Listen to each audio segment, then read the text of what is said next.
और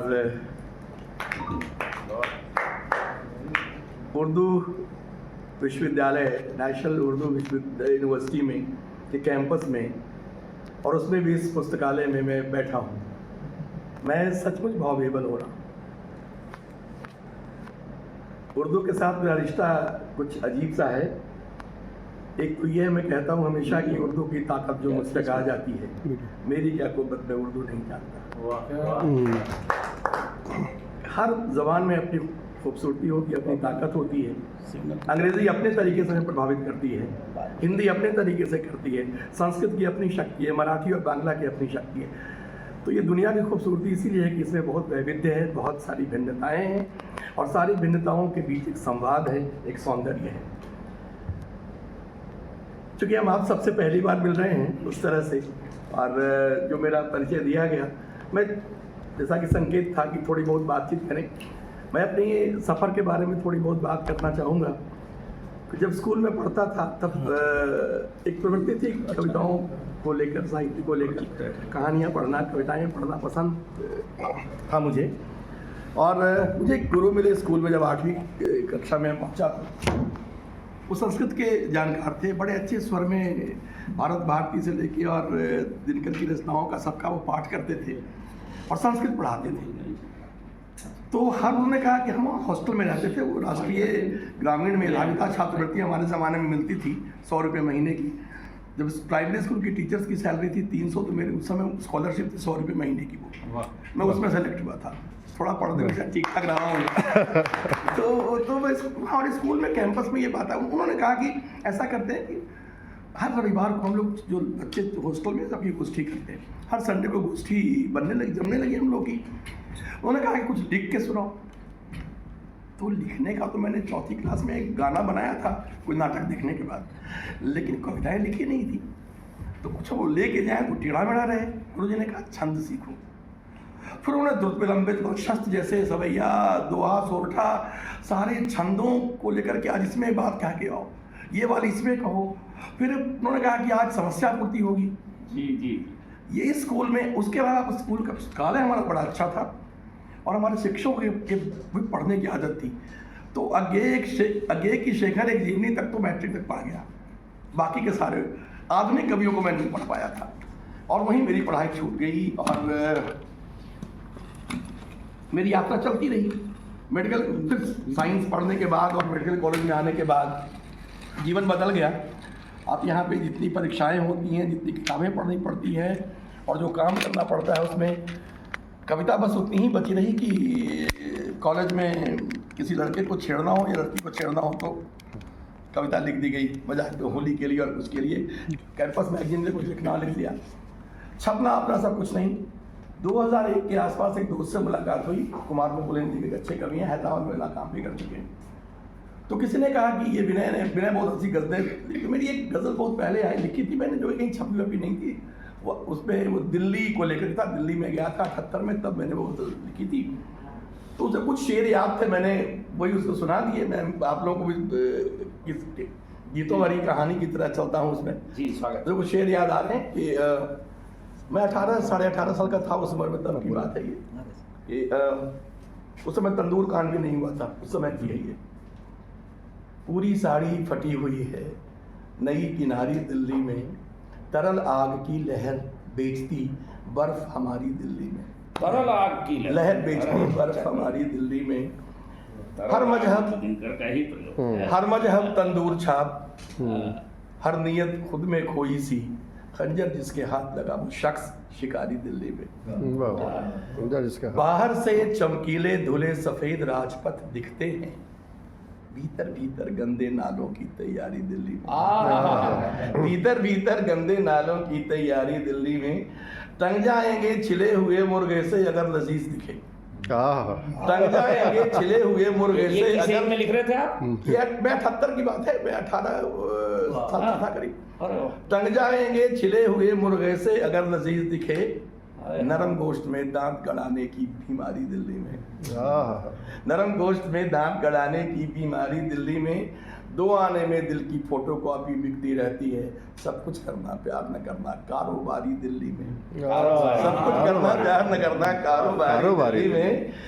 और उनका आखिरी था कि ओ मेरी मुमताज नहीं बनती दिल्ली में ताजमहल, पूछो मत किस तरह चांदनी रात गुजारी दिल्ली में। तो ये गजल के शेर मैंने कुछ सुना दिया उसको। कुमार मुकुल हमारे के यहाँ मेरा एक और क्लिनिक था घर से बाहर, डिस्टेंट क्लिनिक जैसे होता है एजुकेशन, उसे डिस्टेंट क्लिनिक था, वहाँ जाता था। तो वो शाम को उनके घर के पास है, घूमते फिरते पहुँच जाए कि तब नया क्या लिखा। हमने कहा अच्छा मिल गया ये क्या कहते हैं वो जो तकादा करने वाला शाइलॉक जैसा कि तू अपना निकाल। तो सोचने लगा मैं क्या करूँ, रोज पूछेगा। तो तब तक गज़लों का ही मूड बन गया था, तो वो शुरू हो गई चीज़ें। और धीरे धीरे करके वो सोशियो पॉलिटिकल गज़लें हैं, उसका नाम जब किताब आई तो कर्ज तहजीब एक दुनिया है, उसी गज़ल के 2-3 शेर सुना देता हूँ फिर आगे बढ़ता हूँ। जी कि आंकड़ों के ज़माने आए हैं, आंकड़ों के ज़माने आए हैं, आप गज़लें सुनाने आए हैं। ये ऐसा आंकड़ों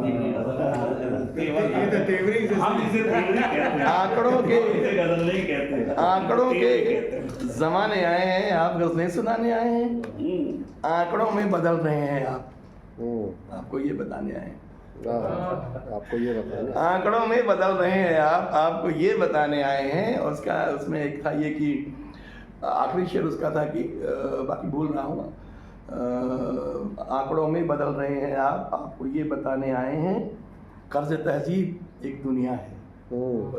मैं बचपन से ही महसूस करता था कि ये जो मकान है, जो बोलते हैं लोग, सब कौन बनाया होगा, ये कपड़ा हो ऐसे कौन बनाता होगा, उड़ने वाला जहाज किसने बना दिया। सो ठीक है, मंदिर तो ठीक है, मंदिर होना चाहिए ये किसने सोचा। ये सवाल मुझे स्कूल में तंग करते थे बहुत। तो उस गज़ल की लाइन है कि कर्ज तहजीब एक दुनिया है, 4 पैसे चुकाने आए, 4 पैसे चुकाने आए। तो यही इसी के नाम पे वो किताब थी उसकी। और उसके बाद फिर सब ख्याल से वाणी से आई जी, वाणी से आई नहीं ये आई थी राजकमल से ही, राधा कृष्ण। वो एक अंतिका प्रकाशन है, उसमें गौरीनाथ उसके मालिक हैं। गौरीनाथ उस समय हंस में काम करते थे राजेंद्र जी के साथ, और वो मुलाकात कहीं हो गई तो गज़लें हमसे मांग के हंस में और कहीं कहीं छापा करते थे। मैं कहीं भेज ही नहीं पाता हूँ, मेरा इतना काम रहता है, मैं कुछ नहीं, मेरा जो भी छपा है वो सब इसी तरह से। तो उसी क्रम में एक दिन कितनी हो गई, कंप्यूटर में टाइप करा के जमा किया था, पेन ड्राइव में लिया, जाकर राजकमल को दिया, किताब आ गई। तो पहली किताब ऐसे आ गई मेरी। बीच में तब तक नहीं, तो आप जैसे गज़लों की है तो एक गज़ल एक ही बार में लिखते हैं या टुकड़ों टुकड़ों में चलती रहती है, क्योंकि आपकी गज़लें तो बहुत लंबी लंबी हैं। लंबी भी है। अभी जो मेरी आगे चर्चा में बताऊंगा उसका जिक्र करूंगा, क्योंकि उर्दू का माहौल है तो मैं कुछ जो मैं गुस्ताखियाँ की हैं उर्दू में, उन गुस्ताखियों को सहमते हुए डरते हुए कुछ टुकड़े तो यहाँ पे परोसने की हिमाकत करने की कोशिश करूंगा। वो भी नहीं कर सकता हूँ, वो भी मुश्किल है। तो ये दिक्कत हुई। तो ये नहीं, वो तो अब प्रक्रिया है, कभी कुछ कभी एक सांस में आ गई चीज़ें, कभी तो ये उस तरह से। उसके बाद मैं एक मेंटल मैगजीन निकालता था, मनोवेद डाइजेस्ट। तो वो काफ़ी कुछ हुआ, लेकिन व्यवसाय आता नहीं हमें। मतलब शायरी भी आप गालिब छापा खाना तो नहीं खोल सकते थे ना, शेर ही कर सकते थे। ये हमारे एक दोस्त हैं सलमान अख्तर, पता नहीं आप लोग उनसे परिचित हैं कि नहीं। जावेद अख्तर के छोटे भाई हैं, साइकियाट्रिस्ट हैं। उनकी गज़लों की किताब मैंने एडिट की है, राजकमल से आई है, एक बात कहनी है। एक बात ज़रूर आप लोग मंगा के पढ़ें उसको। उनकी जो बिखरी चीज़ें थी अलग अलग किताबों में, उसका एक ठीक ठाक कलेक्शन निकाला है। और एक बात कहनी है उसका नाम। उन्हीं का एक शेर है कि एक एक मिसरे में इम्तिहान है दिल का, एक बात कहनी है और वही छुपानी है। तो ये बेसिकली क्रिएटिविटी की जो जड़ में चीज़ें होती हैं, इसके बिना बात नहीं बनेगी। सब कहना हो, सब कहना भी नहीं चाहिए, कहने लायक हो तब भी। हमारे डॉक्टर भाई पता नहीं शायद एग्री का ना करें, लेकिन सच्चाई ये है कि बाकपन उसी से आता है और तनाव भी उसी से आपके लिखे में पैदा होगा कि जरा सा आपने या तो छुपा लिया, या कोई ऐसा राज है जो आप पे बीत रही है वो चीज़, बाकियों पे भी बीत रही होगी वो चीज़, तो आपने इशारे से कह दिया। तो सबके दिल तक पहुंचेगी, वरना अपना क्या, आपका किस्सा क्यों सुनेगा कोई, उसका अपना किस्सा होना चाहिए। तो ये सब चलता रहा उसी में, और तब तक मैं लेख लिखने लगा। किसी ने कहा एक लेख लिख दो, कसौटी एक जागरण का पन्ना निकला करता था उस ज़माने में, तो कसौटी में पूरे देश में जाता था और सारे राजेंद्र यादव वगैरह सब लिखते थे उसमें। किसी ने कहा लेख, मैंने एक दो लेख लिखे, उसके बाद पूरे देश से डिमांड आने लगी लेख लिखो लेख लिखो लेख लिखो। मैं उस जिस मूड में था उसमें, पोस्ट ग्लोबलाइजेशन हिंदुस्तान में जो हालत थी, मैं वही लिख रहा था। तो वो किताब आई, एक मनोचिकित्सक के नोट्स, एक साइकियाट्रिस्ट क्लिनिक में बैठ के दुनिया को देख रहा है और एक बदलते हिंदुस्तान को देख रहा है, वो किताब आई।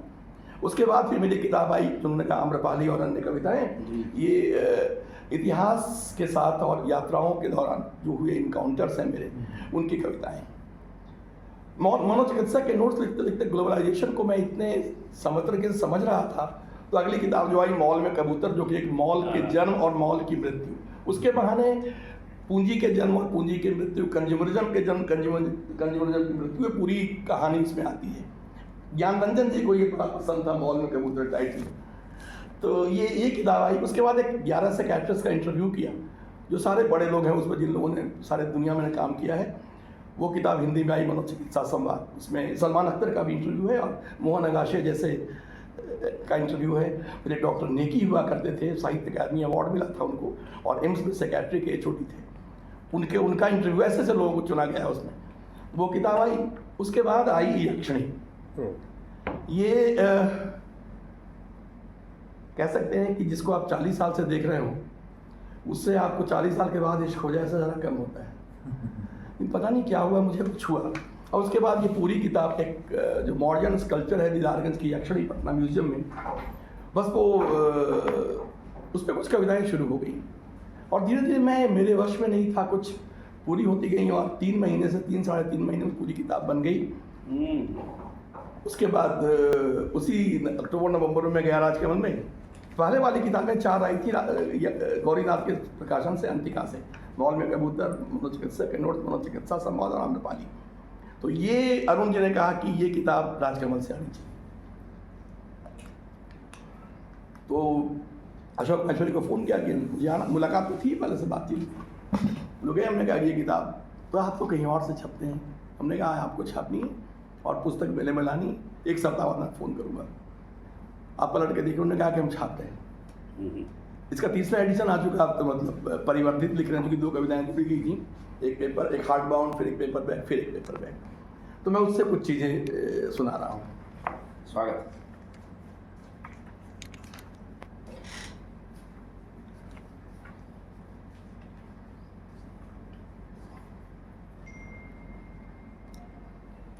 इसमें एक जो प्रस्ताव में चीज़ें तो तरतीब के हिसाब से आती नहीं है। इंसान के भीतर तो पुस्तकालय होता नहीं है, वो तो गोदामी होता है, गोदामी होता है। तो जो अंदर से चीज़ें निकल के भी आती है, गोदाम की तरह आती हैं, एक यहाँ से निकल गई, एक वहाँ से निकल गई, फिर उसको आप तरतीब देते हैं। तो वो तरतीब देने का काम बाद में हुआ। तो ये मुझे लगा कि ये शायद पूरी किताब की जो अंतर्धारा है उसको कहने वाली कविता है, मैं उसको सुना रहा हूँ।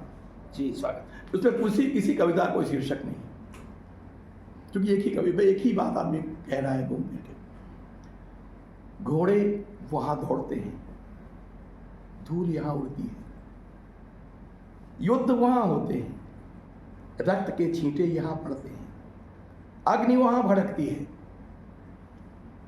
लपटें यहाँ उठती हैं, आंधियां वहां चलती हैं, भोजपत्र यहाँ फड़फड़ाते हैं, बारिश वहां होती है, आत्मा यहाँ भीगती है। हे कथावाचक, तुम किसकी कथा सुनाते हो कि घायल वह होता है और पीड़ा मुझे होती है। उसे देखता हूं तो लगता है जैसे मैं ही हूं, उसे सुनता हूं तो लगता है जैसे अपना ही स्वर। कैसी कथा के बीच खड़ा हूं मैं, जो उसकी भी है और मेरी भी, जो सच भी है और झूठ भी, जैसे क्षितिज जो है भी और नहीं भी। वाह, कैसी कथा के बीच। तो ये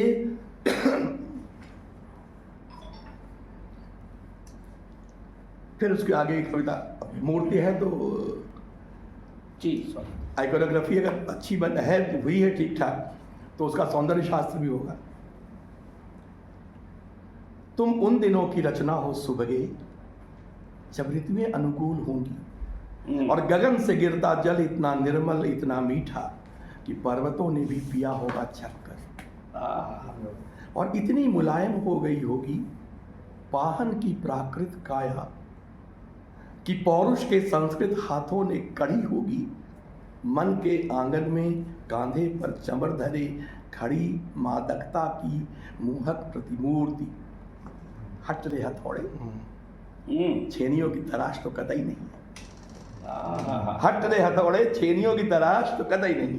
ऐसी ही छोटी छोटी कविताएं हैं इसमें। एक और इसमें से मुमकिन है वो बिल्कुल ऐसी ही होगी जैसी यह मूर्ति सोचता है हर देखने वाला। मुमकिन है वो बिल्कुल ऐसी ही होगी जैसी यह मूर्ति सोचता है हर देखने वाला और एक बीती हुई घाटी में छलांग मारता है। समझता तो है कि अब वो राख और मिट्टी में भी नहीं। 2000 साल से ज़्यादा बीत गए। इतने सालों तक तो कोई देह बच नहीं सकती, मगर मन नहीं मानता।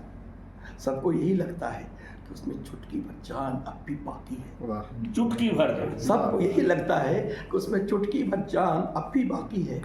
कैसे होंगे वे हाथ और वे उंगलियां जिनकी चुटकियां पकड़ सकती थी प्राण और युगों से निष्प्राण पत्थरों में प्रवाहित भी कर सकती थी। बहुत इसे देखना सिर्फ इसे देखना नहीं, देखा जाना भी है। देखा जाना भी है। वाह। इसे देखना सिर्फ देखना नहीं, देखा जाना भी है। इतने संक्रामक हैं इसके पुरातन प्राण कि एक दृष्टि और सृष्टि के सबसे पुराने अंधकार में दिपने लगते हैं अंग आकार आकृतियां। सुनाई पड़ती हैं वे आवाजें जिन्हें कभी सुनना चाहा होगा। उम्र और रास्तों के मोड़ों पर, आप समझ सकते हैं जवान हम लोगों में सबसे ज्यादा लग रहे हैं। उम्र और रास्तों के मोड़ों पर किसी से दूर किसी के साथ, किसी से दूर और किसी के साथ। तो ये इसी तरह की कविताएं इसमें एक एक करके धीरे धीरे धीरे धीरे एक और छोटी सी कविता है इसकी।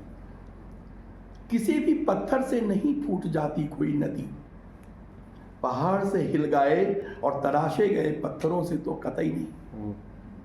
मगर कुछ तो है कि तुम्हें देखते ही कानों में नदी का उद्गम बज उठता है। उद्गम बज। कुछ तो है, उद्गम में शोर सबसे ज्यादा होता है ना। कानों में नदी का उद्गम बज उठता है। जानता हूं तुम्हारे भीतर कोई मौसम नहीं, समय भी नहीं कि वो में पहिया और आकाश भी नहीं कि गिरा है सामने सलोने मेघ। मगर कुछ तो है कि तुम्हें देखते ही हृदय के भीतर बारिश होने लग जाती है।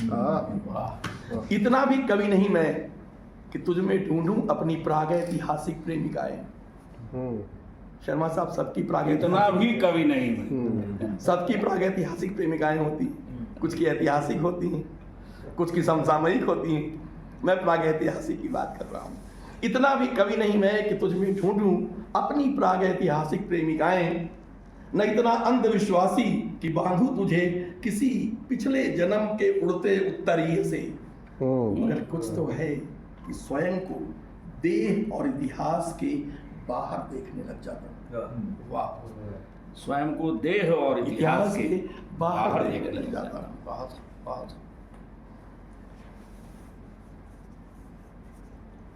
एक फेंके गए पत्थर फेंक नहीं जाते कहीं, ओझल हो जाना नष्ट होना नहीं। और वे पत्थर जो पानी पर तैर कर पुल बनाते हैं, पुल नहीं रहते सदा। नदी के सूख जाने और समुद्र के पीछे हट जाने पर मार्ग में आ जाते हैं। त्रेता के पत्थरों से आज भी ठेस लगती है। कुरुक्षेत्र से गुजरते हुए कई बार लगता है कि कहीं बर्बरीक के सिर के जीवाश्म पर पैर न पड़ जाएं। जिन पत्थरों से मूर्तियां बनी सदा नहीं पूजे गए, और जब पूजे गए तब भी किसी न किसी के मार्ग में अड़चन की तरह पड़े और इस कारण हटाए भी गए। कुछ तो इस तरह तोड़े गए कि पहचानना मुश्किल की कभी मूर्ति थी। मगर एक तुम पत्थर की बनी, पत्थर की ही तरह टूटी फूटी, लेकिन किसी के लिए पत्थर नहीं। यही कला की ताकत है, यही कला की ताकत है। एक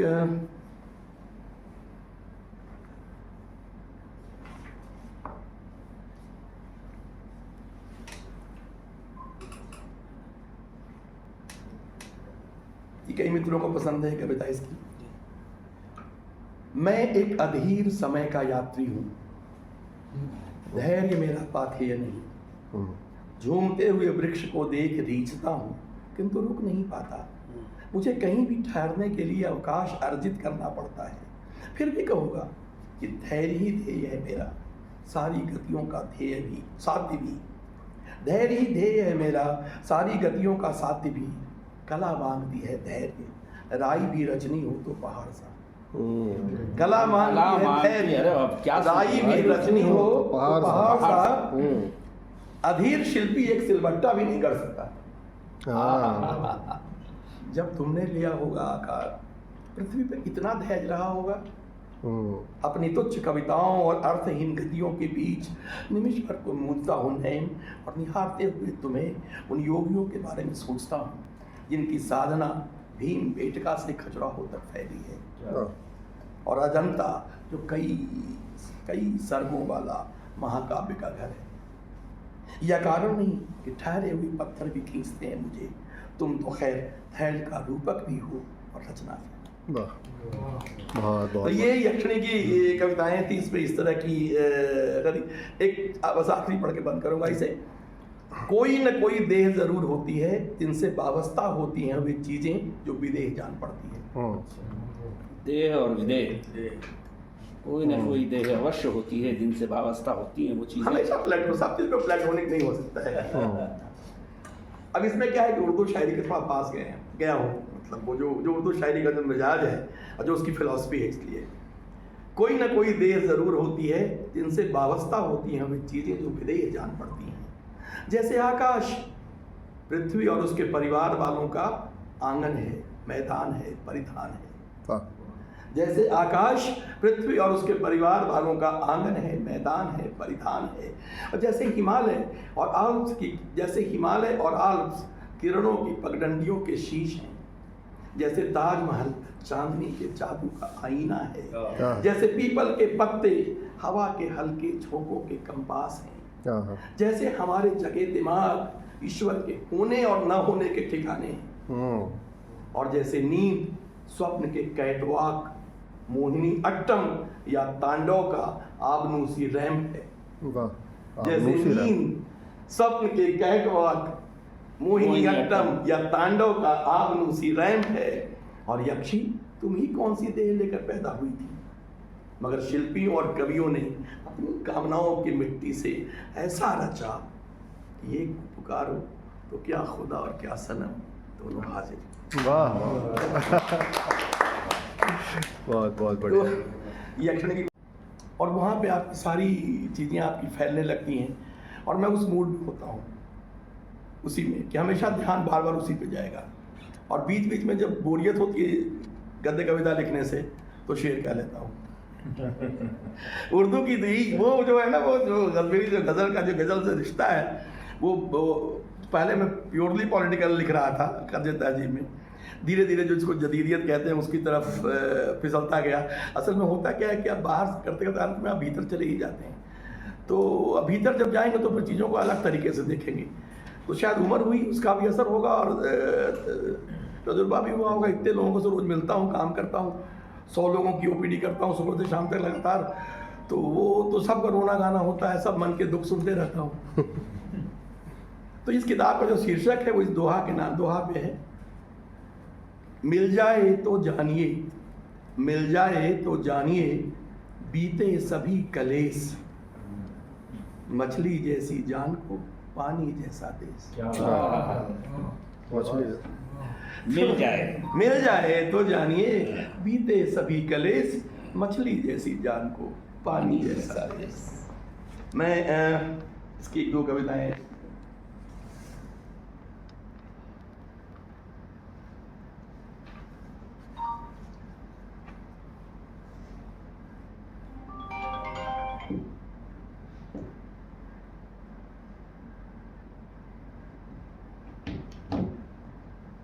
वो यूनिवर्सिटी में आया हूँ, बस थोड़े दिनों बाद करता हूँ।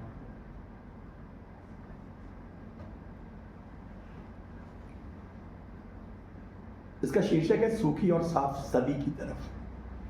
जी। एक सूखी और साफ सदी की तरफ जाते मेरे अजन्मे बच्चे, हमने पानी और पेड़ इसलिए मारे कि तुम्हारा भविष्य उज्जवल हो सके। जन्म लेना तो देखना कितना उज्जवल है सब कुछ, स्वर्ग सा दीपित, सारे अम्ल और सभी क्षारों से मुक्त, न कीच न पतझड़ न ऋतुओं का चक्कर, न परागों के छींक कराऊ झोंके, न रात भर में लाश बनते फूलों के टोकरे। हम पृथ्वी का सारा नरक अपने स्वर्ग में लेकर चले जाएंगे बस। नदियां और आवारा बाढ़, सागर के ज्वार और फेन के पंख तक, और ये सरोवर तो यकीनन जिसकी सीढ़ियों पर बैठा शब्दों की बीड़ियां फूंक रहा हूँ और सड़ी हुई मछलियों की बू मेरी कविता में फैल रही है। इसी की एक छोटी सी कविता और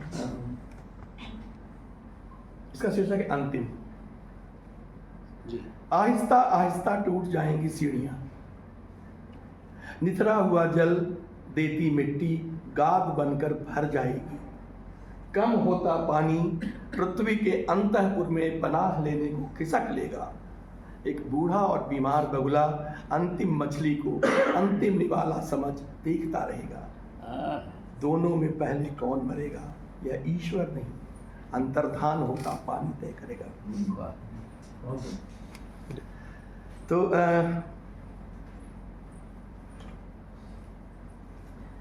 एक सरोवर पर स्त्री की तस्वीर और इस पूरी यात्रा में कुछ तरह कविताएं हैं जी। उसमें एक अपनी उलझन, तो उस पर एक कविता है। मैं एक अलग देश का वासी हूँ। मैं एक अलग देश का वासी, देश लिखा है जी, देश का वासी। मैं एक अलग देश का वासी हूँ। ऐतिहासिक सरोवर की उतरती सीढ़ियों पर सारे द्वार खोलकर बैठना तो मैं भी चाहता हूँ, मगर ऐ शरद की स्मृति पहुँच नहीं सकता हूँ। मैं एक अलग देश का वासी हूँ जहाँ सारे सरोवर प्यासे हैं और कुछ के तटबंध इस कदर टूटे कि एक बूंद नहीं टिकती। मेरी राह में नींद के लिए निहोरा करती आंखों की भीड़ है। अदृश्य तीरों से घायल परछाइयों का हुजूम, अपनी ही धड़कनों के शोर से फटे कान के पर्दे लिए चीखते लोगों से घिरा हूं मैं। अपनी ही धड़कनों के शोर से फटे कान के पर्दे लिए चीखते लोगों से घिरा हूं मैं। यह वयस्क नाखूनों की मार से लुहुलुहान बचपन की दुनिया है। यहाँ तेजाब से झुलसी और चाकुओं से गोदी गई अप्सराएं डोलती हैं। यहाँ तेजाब से झुलसी और चाकुओं से गोदी गई अप्सराएं डोलती हैं। यह एक उदास संसार है, धूसर रूपाकारों से भरा। यहाँ रंगों के नाम किसी को याद नहीं, गंध और गीत अवांछित घुसपैठिए दिखाई देते हैं। यहाँ मृत्यु के डर के पड़ोस में उसकी निष्क्रिय प्रतीक्षा रहती है और इसी के भीतर खुद को मारने की तैयारियां भी। मुझे यही रहना है, इन्हीं के बीच नाखूनों की नोक से कुएं खोदते हुए, निचोड़ते हुए मुट्ठी भर बादलों से चुल्लू भर चल। इतिहास मुझे भी खींचता है, मुझे भी मोहते हैं कलात्मक स्थापत्य।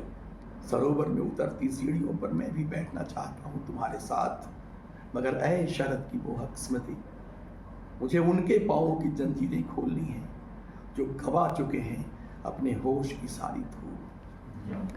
ये मेरा प्रोफेशन है।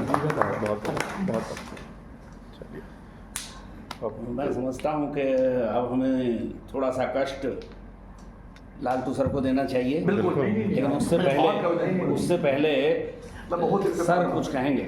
भाई ये आपका, मेरा तो ऐसा है कि मैं ऑड मैन आउट हूँ। नहीं ना हिंदी। आप ये कह के बच जाते हैं कि मैं तो कविता नहीं करता। कविता करने से मतलब नहीं है ना, सुनते तो हैं साहब। ये जरूर है कि भाई मैं दिल तो है, एलोक्वेंस उसकी जो है तो अप्रिशिएट नहीं कर सकता, लेकिन आई फील कि बहुत गहराई से सर का कैनवस मतलब काफ़ी बड़ा लगा मुझे। That's what. और जो शुरू में सर ने बताया कि भाई ये तो 4 पैसे के लिए सारी चीज़ें हैं, इसी से मुझे ख्याल आया, एक खबर इकबाल का बेहतरीन शेर है कि खुद की खातिर न ज़माने के लिए ज़िंदा हूँ, कर्ज मिट्टी का चुकाने के लिए ज़िंदा हूँ। अरे वाह, क्या बात है। मतलब उसमें गहराई मिट्टी का मुझे एकदम याद आया वो। तो बताने का मकसद ये है कि भाई जब हम बैठते हैं तो फिर चीज़ें खुलती हैं, परत खुलती हैं। तो सर के पास में ऑलरेडी कैनवस बहुत वसी है, काफ़ी बड़ा है, और दूसरा ये है कि by choice he is poet, literate person, writer, author, और हिंदी के और उर्दू के साथ साथ दोनों का संगम लेके चलने वाली पर्सनालिटी हमारे बीच है। बेशक। जैसे ये एक बहुत मतलब यूनिक कॉम्बिनेशन होता है कि आप जस्टिस करें। जैसे परवीन जी को भी मुझे पहली बार जब आएंगे तो I was just considering as a scholar, ठीक है, चलिए इज फ्रॉम कॉर्पोरेट सेक्टर, ठीक। एक दिन शर्मा साहब के साथ में आ गए। शर्मा साहब से जब मिला है तो मुझे बड़ा ताज्जुब हुआ, लेकिन मैं लगा कि हाँ, जो चीज़ें बहुत गहरे होते हैं लोग, वो अपने साथ में गहराई और गहराई दोनों लेकर चलते हैं। डॉक्टर साहब को मैं नहीं बताया, सर मेरे पीएचडी के गाइड भी हैं। क्या बात है। तो ऐसा होता है कि वो बहुत मतलब कैनवस बड़ा भी हो जाता है, फिर आप एकदम एक समझिए दूसरी फील्ड से आप आते हैं तो एक आपके साथ में अपनी एक थोड़ा सा विचारधारा तो एक अलग चीज़ होती है, लेकिन रात दिन जिसमें उठते बैठते हैं वो उसमें आप समाने की कोशिश करते हैं। मुझे लगता है कि ये reconciling the two opponent is a very, I may say, mental gymnastic that you may mental gymnastic, वाह। तो दिस इज समथिंग वेरी मतलब चैलेंजिंग भी लगता है मुझे। जी जी, लेकिन चूंकि आदमी का शौक होता है तो वो सारी चीज़ें भूल जाता है। बिल्कुल बिल्कुल। तो thank you so much sir, मुझे तो अच्छा लगा काफ़ी। और शर्मा साहब का थैंक यू इसलिए क्योंकि ये ऐसे सारे प्रोग्राम्स शर्मा साहब ने अपने अतराफ एक बहुत ज़बरदस्त किस्म का गुलदस्ता बना लिया और उसमें तरह तरह के फूलों को उन्होंने अरेंज कर लिया। पिछले कई मतलब महीनों से मैं देख रहा हूँ, 2-3 साल से, तो एक बेहतरीन अंदाज में वो सब कुछ जोड़े रखते हैं। एंड स्ट्रॉन्ग सबसे ज़्यादा होता है how you keep people connected, तो वो आर्ट सर के पास में है। Thank you so much sir. Thank you. दादा नहीं मैं हमारा गज़लों में थी, उसके बाद ये कविता आपको पसंद नहीं गज़लें भी आई। सुनेंगे तो- सर। आपकी ज़मीन अलग है, आपका उसको अलग तरीके से समझना पड़ता है। हम लोग सब अलग हैं। ये कविता है, शीर्षक है वे कहीं नहीं जाएंगे। जी। एक दिन वे चले जाएंगे, जो प्यार का मर्म समझाते झगड़ बैठते। पढ़ी किताबों की गंध सनी नसीहतें ढोते वे चले जाएंगे। हम जो किनारे खड़े होकर देखते हैं, आसमान में उछल तारों में प्यार की बारिश देखते रह जाएंगे। सूखी धरती, सूखा आसमां, बारिश की छींटों के पीछे चकराएंगे। जाने वालों की महक घर घर चकराएगी। गुसल को तैयार पानी और रसोई में पकती सब्जियों से निकलती भाप की तपिश में वे रह जाएंगे। क्या वाह। सफर में आसपास हर किसी के कपड़ों में से आती बास, और गांव शहर की गर्द में डूबी यादों में वे रह जाएंगे। उनको क्या खबर कि वे चले जाकर भी कहीं नहीं जाएंगे। वाह वाह, क्या क्या बात। उनको क्या खबर कि वो चले जाकर भी कहीं नहीं जाएंगे। वाह। बात सुंदर। एक और सुनिए, नहीं नहीं, प्लीज दादा। क्या नीला रंग ठीक है? कोई पाखी, कोई गीतकार आए, मुझे सुला जाए। कोई कह जाए कि सब ठीक है, अपनी चोंच से मुझे 2 बूंद उम्मीद के पिला जाए। कोई नीले सपने दिखा जाए, या कि बच्चों के बीच मुझे लिटा जाए। क्या बच्चों के हाथ भी बम बोले? क्या धरती पर कहीं कोई बच्चा नहीं बचा जो मुझसे प्यार कर ले, जिसे मैं प्यार कर सकूं? क्या प्यार महज कांच की परत भर रह गई है? मेरा जिस्म तड़पता है कि कोई मुझसे ही निकलकर मेरा दुश्मन बन गया है। मेरा जिस्म तड़पता है कि कोई मुझसे ही निकलकर मेरा मेरा दुश्मन बन गया है। मैं कैसे समझूं कि सब ठीक है? क्या ठीक है? कौन ठीक है? क्या आकाश ठीक है? समंदर ठीक है? किस सपने में नीला रंग बचा है? क्या नीला रंग ठीक है? क्या दिन और हफ्ते ठीक है? क्या रविवार सुबह चाय का प्याला ठीक है? मैं तो ये सोच रहा हूँ कि तो अनौपचारिक वार्तालाप मैंने में 2-3 पाठ ले लिए हैं कि किस प्रकार से कविता हाँ। लिखी जा सकती है और किस प्रकार से बिना शीर्षक के भी एक पूरी पुस्तक लिखी जा सकती यक्षिणी लिख दी और उसमें किसी भी कविता का कोई शीर्षक ही नहीं, तो किस प्रकार से जोड़ा गया यक्षिणी से? प्राग ऐतिहासिक जो आपने बताई बात, जी हम गुजरेंगे तब से तो बहुत सारी चीज़ें या अनुपम मिश्र को जो आपने अर्पित की है, उसकी कविताएं अलग ही तरह की हैं, जी, वो कम्प्लीटली उसकी भाषा अलग है। उसकी भाषा अलग है, इसको हम इको क्रिटिसिज्म के धरातल पर देखेंगे लगभग हाँ, तब ये समझ पाएंगे कि हार और मनुष्य के भीतर हाँ। कहानी जो हम सबकी चिंता है, सदियों से चिंता है रहेगी, तो वो अभी तो क्योंकि बाहर का पानी उसको पढ़ने वाला को इसके दोनों के अलग अलग पाठक होंगे बिल्कुल, जो कहेंगे कि हाँ भाई ये और शायद हो सकता है कि यदि कवि का नाम न बताया जाए तो ये दोनों रचनाएं लगेंगी कि किसी और की कही गई, ये कोई और है, ये कोई और है, तो मतलब मल्टी फैसेटेड पर्सनैलिटी से करते हैं। जी जी जी जी। एक ही कवि और वो दो मतलब एक ही है लेकिन दो तरह से बात कर रहा है। एक तरफ इस यक्षिणी की बात करता है, दूसरी तरफ प्रकृति की बात करता है। तो दे तो दोनों, मुझे तो बल्कि ये ज़्यादा कविताएं समझ में आई। एक साधारण पाठक की तरह से मैं ये कविताएं और अच्छी तरह समझ सका, क्योंकि यक्षिणी वाली कविताओं में तो मुझे पीछे जाना पड़ता है, लेकिन ये तो वर्तमान में है कविताएं जिनका कोई भूत नहीं बल्कि भविष्य है। यक्षिणी में तो हम भूत में जाते हैं बार बार, लेकिन इसमें तो हम वर्तमान में है या फिर भविष्य में। आप यह कहें कि यक्षिणी का एक तरह से जो है धरातल भिन्न है, हाँ। ये भिन्न भिन्न धरातल की रचनाएं हैं, वही अलग बात है। धरातल की रचनाएं हैं। तो उसके साथ तालमेल बिठाने में थोड़ा सा हाँ, ये तो सीधी है मार कर रही है। नहीं तो वो जो शीर्षक यक्षिणी है उसे साथ लेके चलना पड़ेगा उन कविताओं हाँ, में। क्योंकि इसी वो कारण छूट गया तो फिर इसी कारण से शायद आपने हर कविता का एक शीर्षक नहीं दिया, हाँ। या और भी कोई कारण हो सकता है। कोई कारण नहीं कोई कारण नहीं, सिवाय कोई उसकी जरूरत नहीं, क्योंकि सूत्र जोड़ने के लिए वो जो एक मूर्ति है, और जब आप मूर्ति कहते हैं तो एक मूर्ति नहीं होती है ना, मूर्ति क्यों बनी, वैसी ही मूर्ति क्यों बनी, किस काल में बनी, क्या उद्देश्य था उसका, कहाँ मिली, कैसे मिली, उसकी अपने आप में कहानी है। उसको शीर्षक में क्या कहें, वो एक कहानी है जो चली आ रही है। जब पाठक आपको नहीं जानता, मैं आपको नहीं जानता, और मैं ये पुस्तक देखता हूँ, इसका छोटा सा परिचय पढ़ता हूँ, तो मेरा तो सारा ध्येय ये रहेगा कि इसमें कुछ न कुछ यक्षिणी की बात है। इन कविताओं में आप गुजरेंगे तो आपको फिर जो आपकी अवधारणा टूटेगी बहुत। हाँ, यही बात है, बहुत टूटेगी आगे। और आप बाद में एक अंश का एक आधा अलग आपको बताऊंगा उसमें, छोटी सी चीज़ कि भाई उसमें बहुत कुछ, इस बहाने बहुत कुछ है इसमें, जीवन के बहुत सारे प्रसंग हैं। अब तो मेरे पास कुछ नहीं है, ऑब्जर्वेशंस देख दूँ। जी जी बिल्कुल, हाँ, बिल्कुल, जी, जी।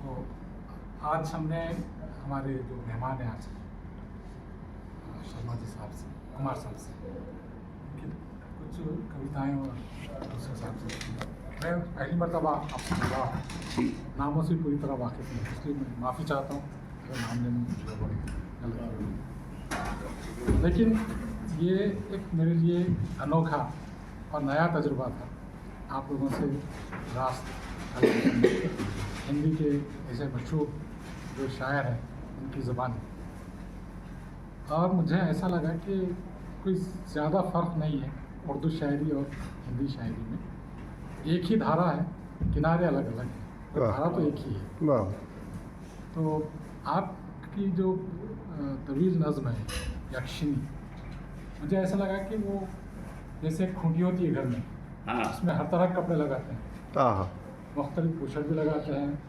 कुर्ता भी लगाते हैं, पजामा भी तैयार होते हैं, तो यक्षिणी को आपने उसी तरह इस्तेमाल किया है।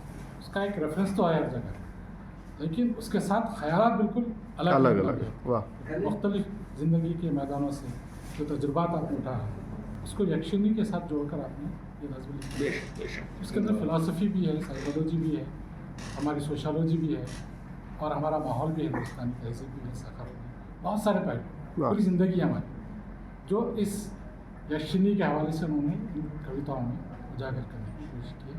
बहुत अच्छी नज़्म है, बहुत मुतासर करती है।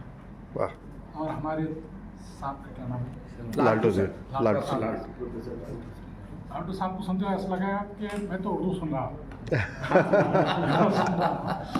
बहुत अच्छी नज़्म थी। देखिए कि वो आपका जो सवाल है कि नीला रंग अच्छा क्यों अच्छा नहीं है, क्या क्या था? क्या नीला रंग ठीक है? क्या नीला रंग ठीक? क्या नीला रंग ठीक? नीला रंग, चाय की प्याली, ये सब सिंबल्स हैं जिंदगी के। ये चीज़ों से हम डेली गुजरते रहते हैं। कई मरतबा आपने नीला रंग देखा होगा, कई मरतबा चाय की प्याली पी होगी, लेकिन ज़िंदगी के एक ख़ास लम्हे में वो नीला रंग जो है एक सवाल बनकर उभरता है। चाय की प्याली एक सवाल बनकर शायर के जहन को प्रिक कर सकती है, तब वो कविता होती है। तो ज़िंदगी के जो लम्हात हैं वो एक आम आदमी के लिए तो कुछ नहीं है, लेकिन शायर जब किसी ख़ास माहौल में, किसी ख़ास मौके पर, किसी ख़ास जहनी बैकग्राउंड के साथ जब उन चीज़ों को देखता है तो एक नया अनुभव उसको होता है और नए ख्यालात उसके जहन में आते हैं और उनको शेर की शक्ल में, गज़ल की शक्ल में या कविता का रूप देता है उसको। तो बहुत ही अच्छी शायरी हमने सुनी, इसके लिए आप मुबारकबाद मुस्तहिक़ हैं माशाअल्लाह कि आपके तवज्जुह से हमको बहुत बहुत शुक्रिया। खोलता रहूं औरों की गांठ, खोलता रहूं, खुलता रहूं औरों की गांठ, खोलता रहूं, लिखता हूं कि मरने के बाद बोलता रहूं। लिखता हूँ खुलता रहूं औरों की गांठ, खोलता रहूं, लिखता हूं कि मरने के बाद बोलता रहूं।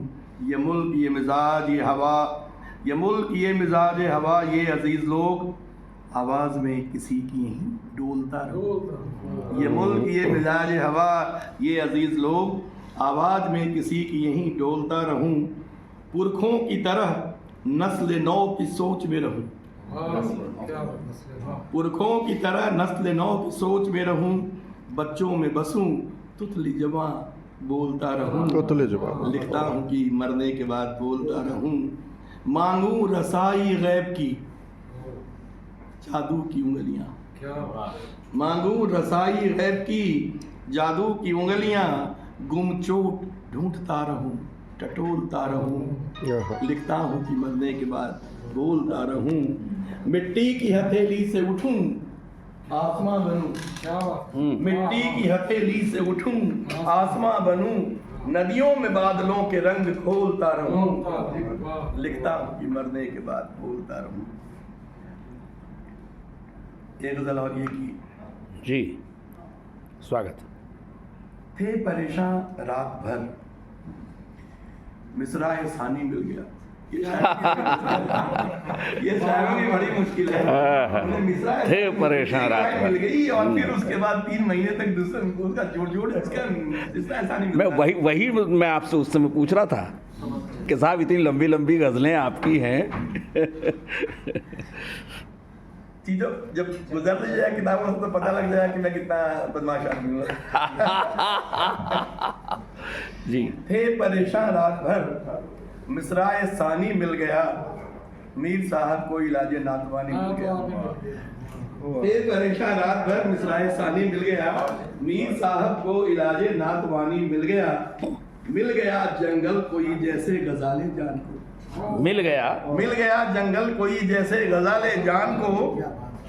आसमां को रंग जैसे आसमानी मिल गया, आसमां को रंग जैसे आसमानी मिल गया। मैंने कब मांगा था पर बरसा मेरी बरसात, मैंने कब मांगा था पर बरसा मेरी बरसात में। मैंने कब सोचा था पर पानी को पानी मिल गया। मैंने कब सोचा था पर पानी को पानी मिल गया। क्या जरूरी है कोई नीला फलक शाही महल, क्या नीला आ गया। कोई नीला फलक शाही महल। राह चलते मुझको माहे शादमानी मिल गया, राह चलते मुझको माहे शादमानी मिल गया। दायमी था देवता, दायमी था देवता पर संग के चोले में था। दायमी था देवता पर संग के चोले में था। दोस्त कोई अपने जैसा फानी मिल गया। दोस्त कोई अपने जैसा फानी मिल गया। जो मेरा धंधा है उसमें यही मुश्किल है कि जाविदानी के सफ़र को मुलतवी होना ही था। जाविदानी के सफ़र को मुलतवी होना ही था। फसल गुल के साथ शहर सर की रानी मिल गया। ये 2 गज़लें मैं कुछ बंद उसके देखता हूँ, मैं सुनाता हूँ न्यूज़ वाली, फिर अत्याचार होगा इसके बाद, क्योंकि वो आपका मन है।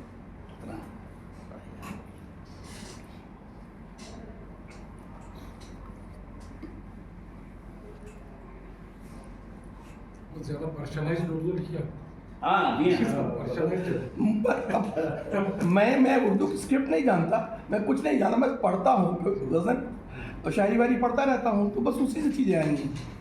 वो असल में हम लोग के दिमाग के भीतर में लैंग्वेज एक्विजिशन डिवाइस होता है। शायद ज़ुबान की तमीज़ मेरे जहन में है, वो शायद कुछ कर देती होगी। वरना अगर आप ऐसे जब अगर मैं बोलना शुरू करूँ तो मैं उर्दू में नहीं बोल पाऊँगा इस तरह से। लिखने के टाइम में चीज़ें याद आ जाती हैं। इसलिए कहते हैं खूब पढ़ना चाहिए, वो शब्द संस्कार बन जाता है।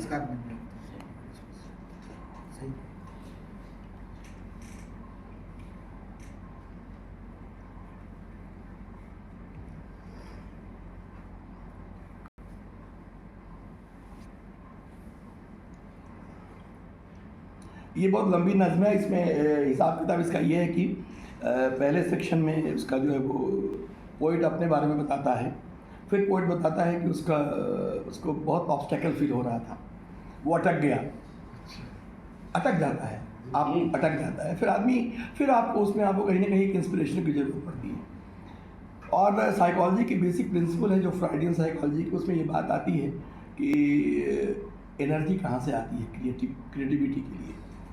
तो है क्या कि कच्चा माल आता है अनकॉन्शियस से, और सबकॉन्शियस हमारे भीतर की लाइब्रेरी है जो पढ़ा लिखा सब कुछ है। तो सबकॉन्शियस से नॉलेज आता है, इन्फॉर्मेशन आता है, फिर कॉन्शियसनेस के लेवल पे बहुत सारे डिफेंस मैकेनिज्म एक्टिव होते हैं। तो जो कच्चा माल है उसको थोड़ा सबलाइन बना देता है, प्रोसेस ऑफ सब्लिमेशन होता है वहाँ पे, और उसके बाद सुपर ईगो जो हमारा है वो एडिट करता है उसको, तो चीज़ बनती है। इस पूरे प्रोसेस में एनर्जी जो लगती है वो कहाँ से आएगी?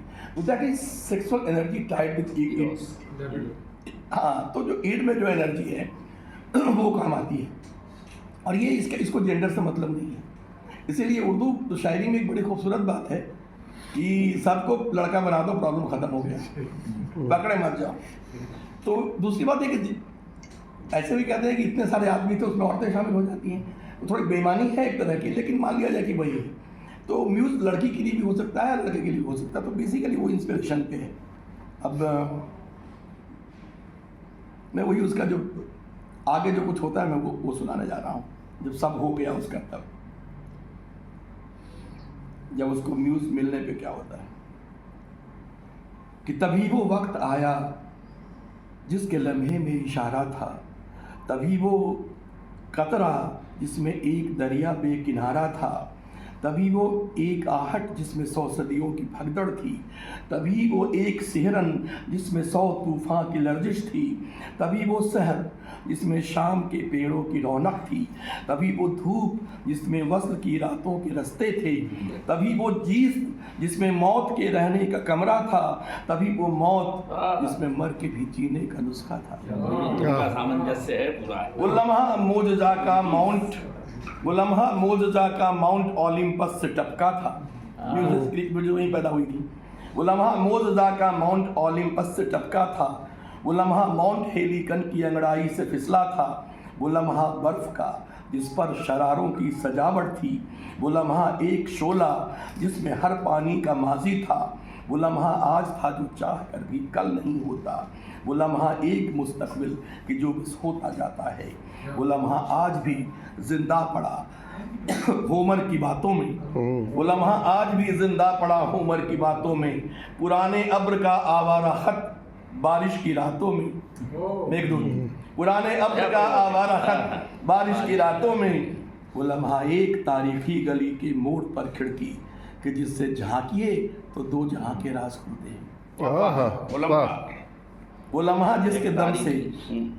जिसके दम से वो उगाने से नहीं उगता, चुगाओ लाख महंगे दाना वो मोती नहीं चुगता, नहीं मिलता वो ढूंढे से, न ले कशकोल मांगे से, न तो दिन रात जागे से, न पीछे पीछे भागे से, न रोने से कलपने से, न झपने से तड़पने से, वो एक ताबीर तो है पर न सपने का न सपने से। वो दुनिया का है, दुनिया सा इसी दुनिया में मिलता है, मगर वो और दुनिया जिसमें उसका होना होता है। जमीन वो और ही, आबो हवा कुछ और ही उसकी, समंदर और उसके, दश्तो सहरा और ही उसके, वो एक मंजर कि जिसका कोई उनसुर दीदवर में भी, वो एक मंजर कि जिसका कोई उनसुर, जो नहीं उनसुर एलिमेंट, 5 एलिमेंट से एक एलिमेंट, वो एक मंजर कि जिसका कोई उनसुर दीदवर में भी, कि जाहिर से ज्यादा देखने वाले मेरा। वो राही राह की मानिंद हस्ती से गुजरता है, वो मिकनातीस चुंबक, वो राही राह की मानिंद हस्ती से गुजरता है, वो मिकनातीस है मुश्ताक लोहे में उतरता है, वो पूरे चांद सा उगता है उजली धूप के घर से, वो काली धुंध से किरणों की आंधी सा निकलता है, वो बेआवाज वीराने में हरियाली की आहट सा, सुखन के सूने घर में एक नए मिसरे की आमद सा, वो सहराओं में भटके कारवां में आप सा बहता।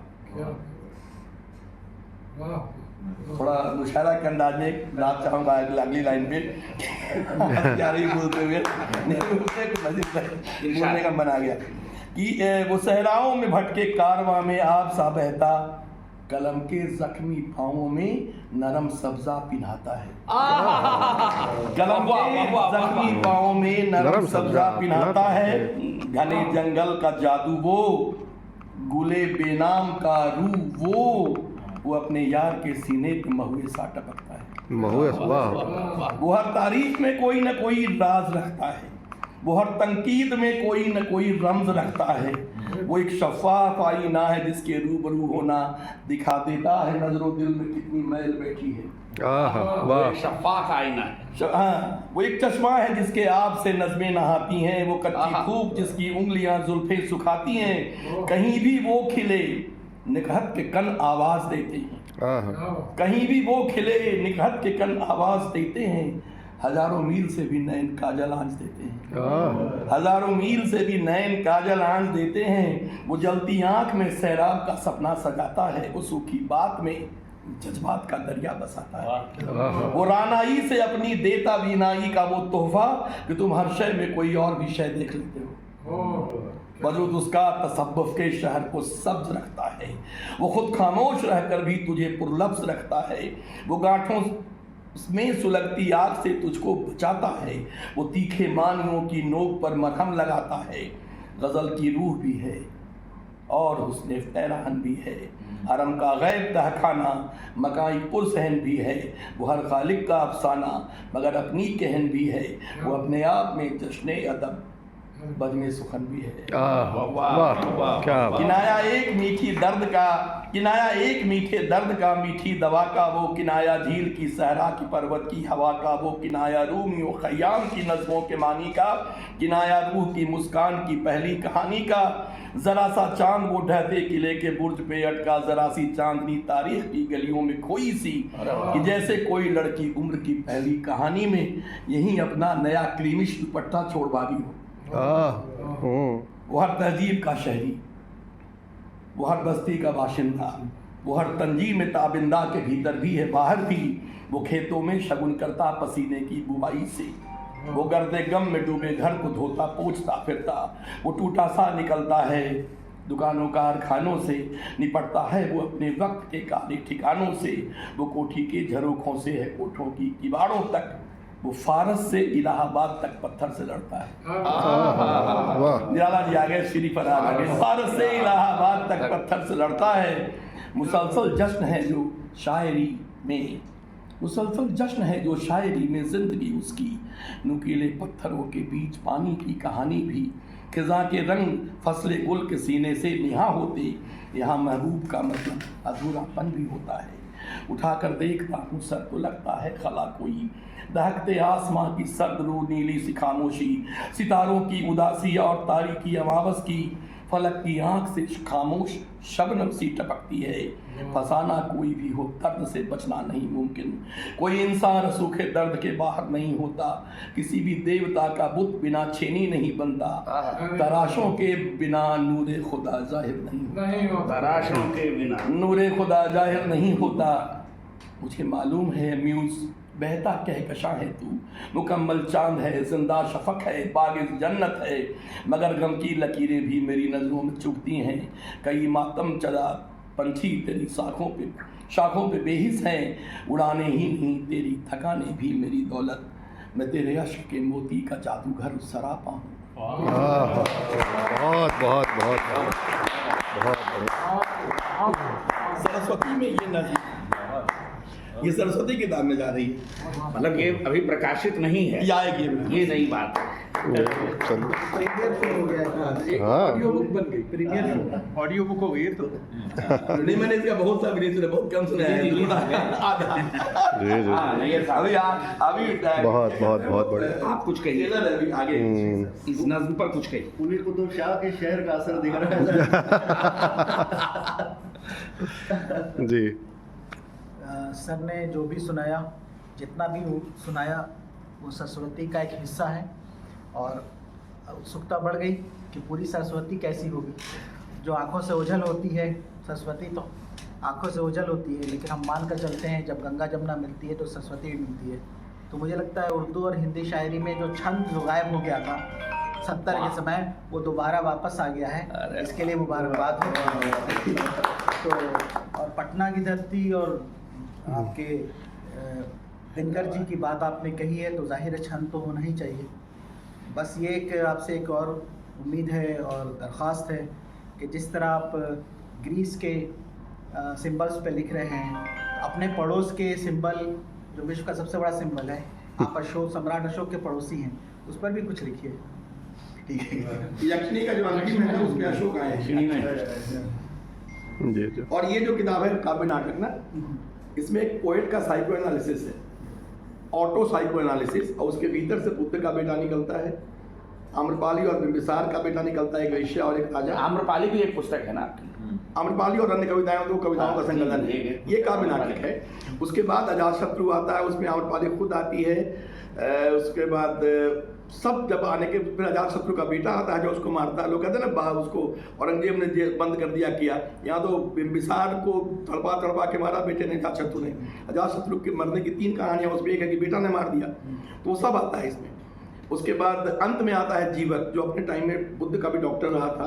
और जीवक आता है, और जीवक जिसका कि कोई माँ बाप नहीं है, पता नहीं कूड़े पे ढेर पे मिला था, वो आता है और वो बताता है कि कैसे अपने भीतर से पाप को निकालोगे। और फिर वो पोएट का साइको एनालिसिस फाइनली करता है। ये किताब क्यों लिखी गई, ये 60-65 90 पेज फैलाई गई, इतनी पतली सी किताब है, और 10-12 अंक हैं इसके, और एक साथ में चीज़ें गुजर जाती हैं आत्मच। अभी बस चर्चा में चल रही है चीज़। जल्दी जल्दी कवर कर लो अब इधर। हाँ सर, हाँ मंजू जी, देर से आई लेकिन आपने कुछ सुना तो है?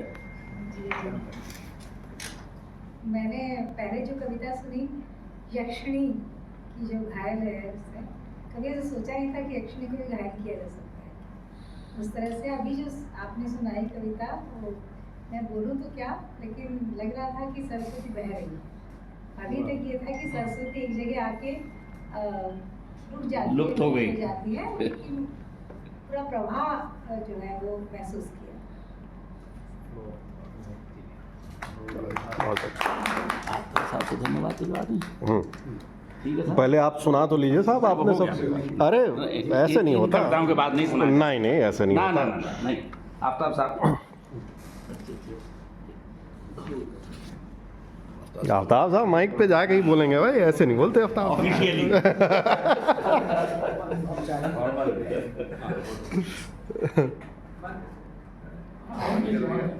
नीचे से ऑफ है। हाँ इधर इधर ये रहा जी। सही 5 बजे हम से बात कर रहे हैं। हाँ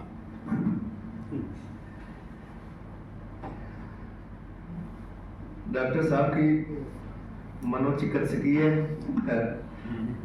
गजल और सुंदर गजल और कविताओं के लिए मनोचिकित्सकीय हम सब आभारी हैं कि वो तशरीफ लाए और हम लोगों को महसूस होने का मौका मिला। और हम सभी जितने भी इस प्रोग्राम में शरीक हुए, खासतौर पर डायरेक्टर साहब का शुक्रगुजार हूँ कि वो तशरीफ लाए और मसरूफियत के बावजूद भी तशरीफ रखे, पूरी तवज्जो से सारे प्रोग्राम को सुना। और अपने मेहमान खासतौर पर डॉक्टर साहब का बहुत शुक्रिया, वो इस कैंपस में उर्दू यूनिवर्सिटी में तशरीफ लाए। एक दफ़ा कैंपस घुमाना भी उन्होंने। हाँ, वो ज़रूर सर कह चुके हैं, इसके लिए हम लोग चलेंगे। और मुझे हम लोगों को बहुत खुशी है कि आप यूनिवर्सिटी में आए, तशरीफ लाए, यादगार मौका था हमारे लिए, तो हम आपका शुक्रिया अदा करते हैं सर। और इसी तरह से प्रोफेसर राजू सर का भी शुक्रिया अदा करता हूँ, वो सर तशरीफ लाए और प्रोग्राम को रौनक बख्शी।